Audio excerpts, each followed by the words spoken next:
Bonjour et bienvenue sur la chaîne Hélios Guidance. Je vous propose le tirage sentimental relationnel affectif des taureaux pour le mois de janvier 2025. Alors ce tirage est surprenant, il nous fait passer par des hauts et des bas.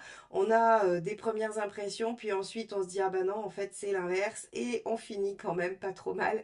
Vous allez voir, je vous invite à suivre ces montagnes russes avec moi dans le tirage qui va suivre. Mais avant, bien évidemment, vous savez qu'il faut vous abonner si ce n'est pas encore fait parce que c'est ainsi que la chaîne grandit et continue d'exister. Donc merci infiniment pour vos abonnements et pour vos likes, vos partages et vos commentaires qui aident grandement la chaîne à se déployer. Merci à tous et bon visionnage.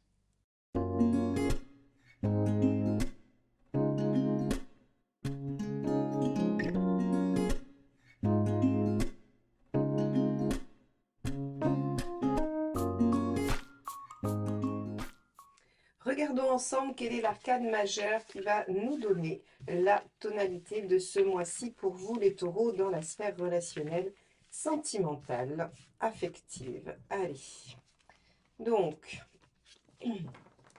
hop là, alors celles-ci se sont toutes les deux retournées. Papesse et empereur. Alors, on va les garder, hein. Je vais vous proposer qu'on les garde toutes les deux puisqu'elles se sont retournées toutes seules. Hop, je vous les installe et je vous les explique. Alors la papesse et l'empereur sont deux cartes assez positives parce qu'il y a de la réflexion sur de l'engagement. On est en train d'essayer de trouver soit une stratégie, soit de réfléchir à une possibilité par rapport à l'empereur de continuité, de persévérance, d'engagement, du fait de poser des bases solides. Donc ces deux cartes sont plutôt le démarrage ou la réflexion qui va précéder quelque chose qui va durer dans le temps. Très bien. Alors, regardons en quoi elles vont nous aider à mieux comprendre ce qui se passe pour vous dans cette sphère sentimentale, relationnelle sur le mois de janvier 2025. Allez, les taureaux, c'est parti. On va commencer par vous. Quel est votre état d'esprit? Alors, on a la Lune. Alors, effectivement, vous êtes en train de réfléchir, de penser, d'imaginer des choses. Alors, vous pourriez aussi être un petit peu d'humeur variable, c'est-à-dire osciller entre différentes idées, différentes postures au regard de cette papesse et de cet empereur. Vous pourriez hésiter. Alors, l'hésitation avec la Lune, c'est vraiment parce qu'il y a la papesse et l'empereur juste à côté. Sinon, c'est pas forcément son fort. C'est plutôt la réflexion, suivre son intuition, essayer d'être à l'écoute de ses besoins, de ses envie, de ce que l'on ressent. C'est aussi l'envie de prendre soin de soi, l'envie d'être au plus près de ce qui est nécessaire à votre bien-être. Donc on va regarder un petit peu comment tout ça va se goupiller pour vous, mes chers taureaux. Allez, donc quelle est votre envie?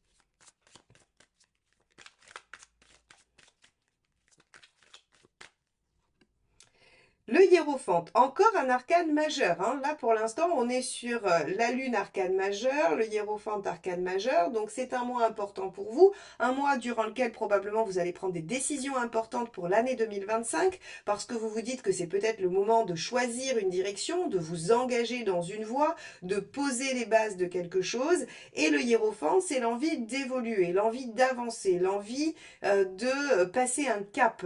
Donc, on est ici sur une période de vie où vous commencez l'année en vous disant, ok, qu'est-ce que je pourrais démarrer, dans quoi je pourrais m'engager, qu'est-ce qui me ferait du bien, qu'est-ce qui est bon pour moi. Et avec le hiérophante, vous pourriez aussi avoir envie de demander conseil, d'en parler autour de vous, de savoir ce que les autres en pensent, de demander l'aval, l'autorisation à quelqu'un d'autre, hein. Ça pourrait être demander à vos amis ce qu'ils pensent de votre relation ou de votre envie de changer des choses ou de mettre en place certaines autres choses. Allez, comment vous allez vous y prendre? Quelle est votre intention, mes chers taureaux, en ce mois de janvier? Le roi de coupe. Très bien, vous avez l'intention d'aller chercher le plaisir, rien que le plaisir et le bénéfice. Et avec ce roi de coupe, en fait, si vous voulez, votre seul guide pour décider sera ce qui vous fait du bien. Le roi de coupe, il est assez à l'aise avec ce qu'il ressent, il est assez à l'aise, il a fait le tour de la question, il n'est plus dans les obligations, il est dans la recherche de contentement, dans la recherche de joie, de plaisir et de partage, évidemment, puisque c'est un roi de coupe. Donc, ici, mes chers taureaux, on pourrait imaginer que vous vous posez la question de vous engager dans une voie. Si vous êtes célibataire et que par ailleurs vous étiez pas trop mal en célibat jusqu'à présent, vous pourriez décider de vous faire plaisir d'une façon ou d'une autre. Ou vous pourriez décider de vous engager dans une recherche de partenaires avec qui partager les bonnes choses. Si vous êtes en couple, un couple engagé depuis longtemps, eh bien, vous pourriez vous demander s'il n'est pas temps d'essayer de faire évoluer votre couple, de vous réengager ensemble vers de nouveaux projets et vers une recherche de plus de plaisir, de plus de joie, de vous recentrer sur les choses qui peut-être ont fait naître votre couple il y a longtemps. Et dans un couple récent, eh bien, on pourrait penser à s'engager, à passer plus de temps ensemble, à essayer de voir un peu comment les choses peuvent évoluer.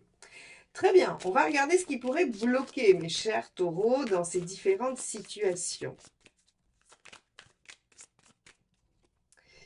On a ici le 5 d'épée. Ah, le 5 d'épée, c'est l'ego, c'est le mental, c'est les vexations.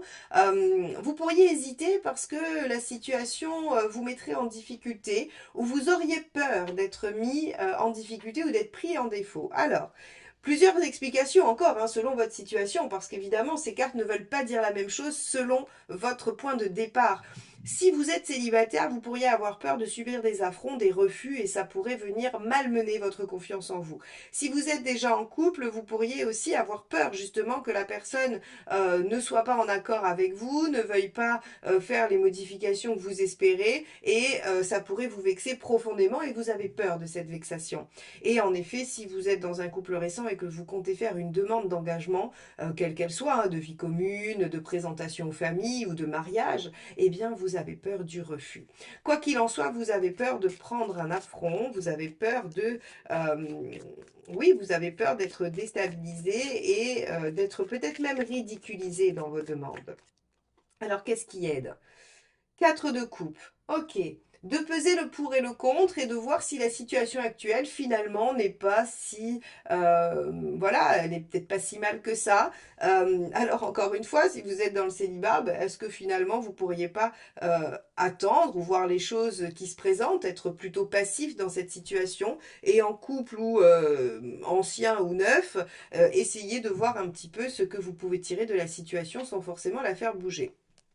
Bon, c'est assez étonnant comme conseil. En général, le tarot est plutôt dynamique, vous conseille d'agir, de prendre les choses en main. Et là, on vous dit, bon, quand même, étudiez les choses. Alors, veuillez m'excuser, j'ai une angine, petite aparté, j'ai une angine et donc en fait, si vous trouvez que la vidéo est coupée, c'est parce que j'essaierai de vous épargner mes quintes de toux intermédiaires parce que j'ai récupéré ma voix, ce qui n'était pas le cas il y a quelques jours. Donc, veuillez m'excuser et je vais faire au mieux pour vous épargner, voilà, les quintes de toux. Donc, on y retourne. On va regarder ce qui peut poser problème, hein. C'est assez étonnant effectivement que le tarot vous dise, bah, prenez votre temps. En même temps, Papesse et Empereur, c'est une carte de réflexion, hein, donc il n'y a pas d'action, ce sont des cartes assez passives. Et oui, 4 de bâton. Le 4 de bâton et le 4 de coupe, en fait, il vous dit regardez ce qui va et ce qui ne va pas. Et avec le 4 de bâton, attention à l'engagement trop hâtif, hein, puisque c'est ce qu'il ne faut pas faire. Le 4 de bâton engage, le 4 de bâton pose des bases et c'était la carte du mariage avant, parce que c'était le fait de célébrer les bases solides que l'on avait pour pouvoir ériger ensuite. Donc ici, j'ai envie de vous dire, les taureaux, si vous avez peur de l'affront, c'est parce que vous sentez au fond de vous que ce n'est peut-être pas la bonne chose à faire et qu'il faut encore réfléchir avant de vouloir poser une action, prendre une décision ou s'engager dans cette situation.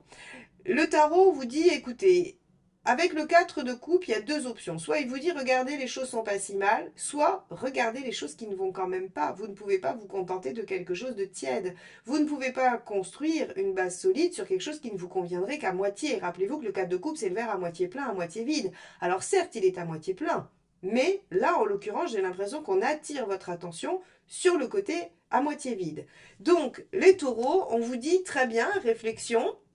Ok, alors je pense que si je n'avais pas eu ces deux cartes et que j'avais eu que l'empereur, finalement, j'aurais pu vous dire, ah ben il y a un engagement, il y a quelque chose qui se pérennise. Mais là, Papesse ici vient noter une dimension de réflexion, de prendre le temps d'y réfléchir, d'y penser. Et c'est exactement ce que le tarot veut vous amener à faire. Alors on va regarder ce qu'il y a en face. Hein, ça va nous aider à mieux comprendre les conseils du tarot. On va regarder quel est l'état d'esprit de la personne en face de vous.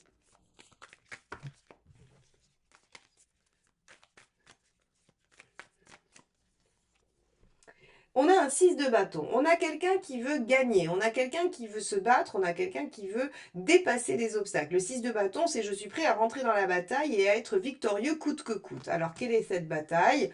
On va regarder quelle est l'envie de cette personne.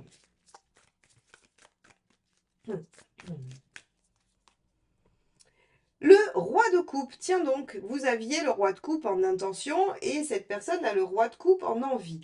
Alors, en envie, on est surtout sur de la légèreté, hein, c'est-à-dire que c'est pas tout à fait la même tonalité que votre positionnement. Où vous avez l'intention de vous servir de ça comme guide, hein, vous avez l'intention de retrouver la joie et les plaisirs. Ici, la personne, elle a envie d'être dans quelque chose de léger. Ça veut dire qu'en fait, elle n'est pas disposée à s'engager. Elle n'est pas disposée à s'engager ou alors elle n'est pas fiable dans l'engagement. Parce que le roi de coupe, c'est quand même celui ou celle qui aimerait bien savoir si l'herbe est plus verte ailleurs. Donc, c'est pas forcément très positif. Alors, je suis pas en train de vous dire que votre partenaire vous trompe. Je suis juste en train de vous dire que peut-être votre partenaire n'est pas dans des considérations aussi sérieuses et engagées que vous au moment où on se parle, au moment de ce début d'année 2025.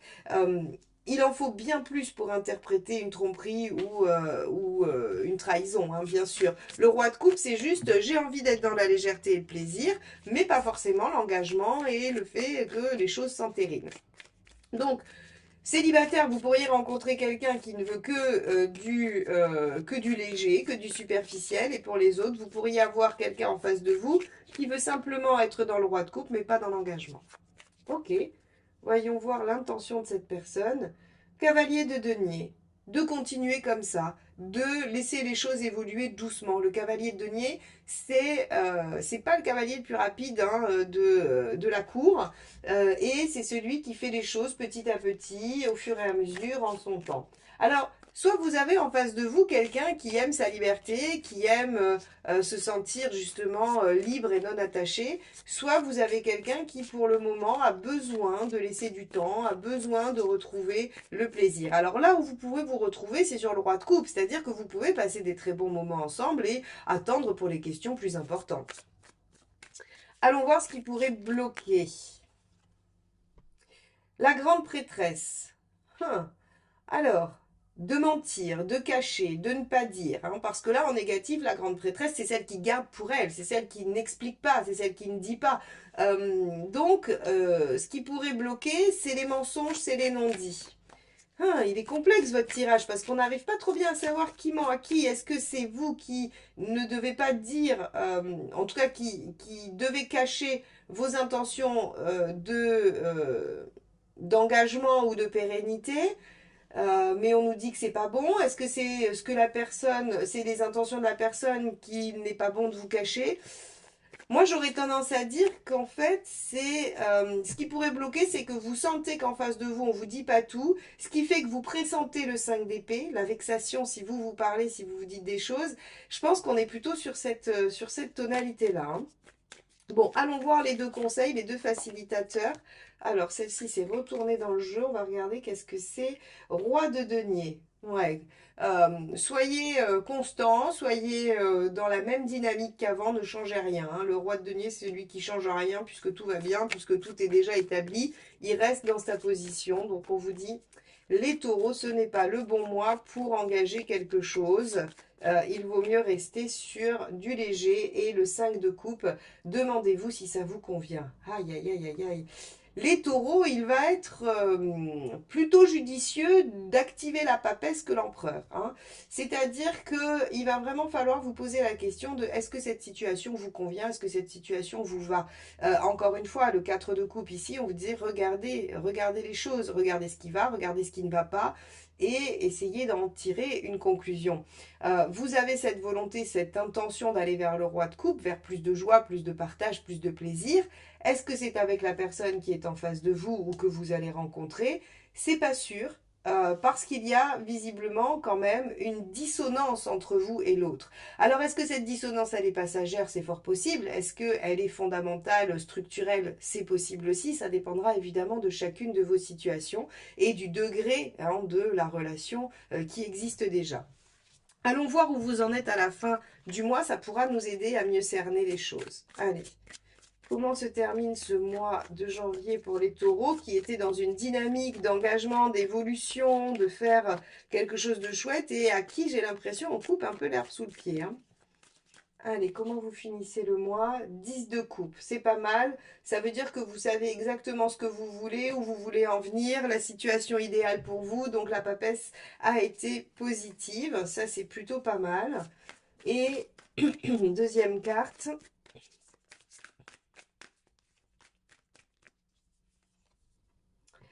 La reine de coupe, waouh! Eh ben, écoutez, vous avez une fin de mois plutôt pas mal du tout. Je pense que vous allez comprendre pas mal de choses, que le fait d'avoir pris le temps va permettre de se retrouver sur le roi de coupe et de ne pas trop mettre de pression sur cette relation, de retrouver une forme de légèreté. Je pense que c'est ça finalement la façon de clôturer ce mois-ci, c'est de vous dire peut-être que vous aurez des envies de structurer, de rassurer, d'être rassuré peut-être par quelque chose de stable, quelque chose qui s'engage, mais on vous dit regardez, la situation ou le moment n'est peut-être pas idéal, hein, il vaut mieux peut-être rester sur quelque chose de l'ordre uniquement du plaisir, et c'est ce qui se passe à la fin, puisque vous êtes dans le 10 de coupe et la reine de coupe, donc on est sur quelque chose qui évolue de façon très positive, affectivement, vous savez ce que vous voulez, et vous êtes dans un échange harmonieux, et dans une, à mon avis, dans un dialogue sincère. La reine de coupe, elle dit les choses avec émotion, elle dit les choses qu'elle ressent, et donc là, en fait, comme on est sur une finalité, on est plutôt sur de la réciprocité. Il n'y en a pas qu'un des deux qui est honnête. Et d'ailleurs, on avait vu que ce qui pourrait bloquer, hein, c'était le fait de cacher. Donc je pense qu'il faut s'exprimer, il faut dire les choses. Voilà, j'aurais eu envie de ça, mais peut-être que c'est pas le bon moment pour toi. Et l'autre pourrait vous répondre, bah oui, peut-être que je préférerais qu'on aille plus lentement ou qu'on fasse des choses tranquillement ou qu'on laisse évoluer la situation. Et peut-être que ce dialogue sincère et honnête vous permet de construire quelque chose ensemble. En tout cas, vous finissez le mois dans de bonnes circonstances. Donc vous voyez, il va peut-être y avoir sur le mois de janvier un moment où vous allez vous sentir en décalé avec la personne avec qui vous êtes ou que vous rencontrez. Et le simple fait de dialoguer, de parler, de ne rien se cacher permet de retrouver une très belle harmonie. Voilà pour vous mes taureaux, j'espère que ce tirage vous sera utile. Si vous suivez ces conseils, a priori, vous arrivez à une situation plutôt sympathique. Donc, je vous souhaite cette issue agréable et positive pour vous tous. En attendant, merci de m'avoir écouté jusque-là. Très beau mois de janvier et à bientôt pour de nouvelles guidances. Bye bye.